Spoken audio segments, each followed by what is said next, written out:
Welcome back to No Laying Up's Office Hours. Today we got some extra credit. We're going to talk about the Masters Par 3 course.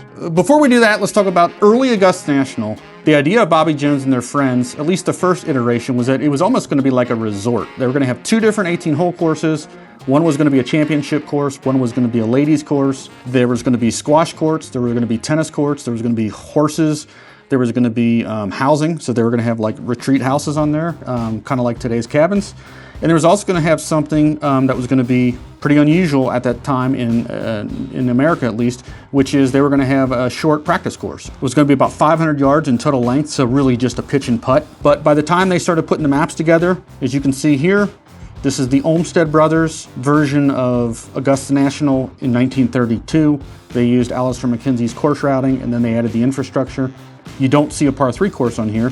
On this map in 1933, you can see that a par 3 course has been added, but it's a little bit more than that. Alistair McKenzie draws up a 9-green 18-hole, what he called an approach and putt course. It was going to be 2,460 yards in length. The longest hole was going to be 190 yards. The shortest hole was going to be 60 yards. I think it looks pretty awesome. Clifford Roberts thought it looked pretty cool. He wanted to do it. Bobby Jones was nervous about money at that point. The course was just getting open. They were trying to find members. Jones wasn't sure if they could afford this, while they were trying to just get the basic course built.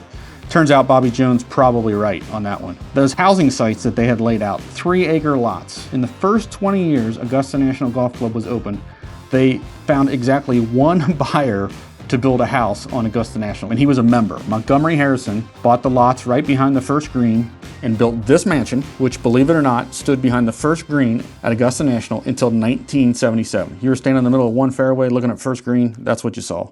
The rest of the lots, they couldn't sell them. They tried leasing them, they couldn't do that. Over by where the par 3 course is today, they were actually thinking about doing a public subdivision. It was going to be called DeSoto Trails. It was going to be named after Hernando de Soto, who may or may not have visited Augusta's property in 1540 when he was exploring America. They couldn't get any takers from the public to buy a lot over by where the par 3 course is today. Then in 1940, a different idea comes up for a short course. Bobby Jones, 1940, he's about to be inducted into the PGA Hall of Fame. There is no physical Hall of Fame yet. Clifford Roberts writes a letter in early 1941 saying Augusta National would like to be the new home of the PGA Hall of Fame. They would like to build a PGA Hall of Fame complex right around where today's 11th tee box sits. This Hall of Fame, in Clifford Roberts' mind, was going to also have a pitch and putt course that members of the public could pay 25 cents to play.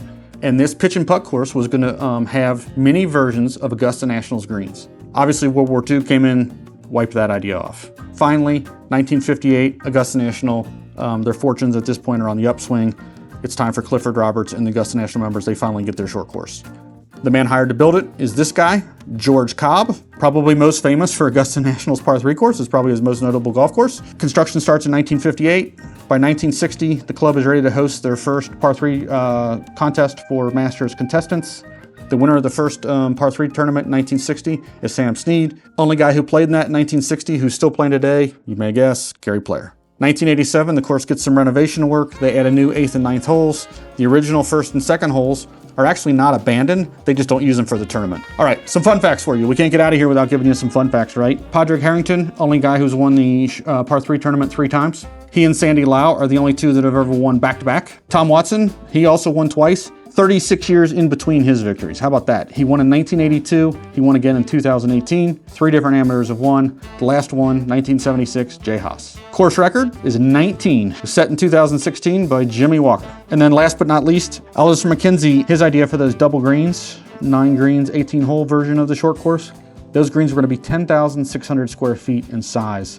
The big course's greens are only 9,600 square feet, so they're going to be about 10% larger in Alistair McKenzie's par 3 course. Par 3 course today, tight. The par 3 course's greens are only 2,400 square feet on average, so they are 1/4 the size of the greens on the big golf course. And that's it for Office Hours Extra Credit. Thanks for listening. Class dismissed.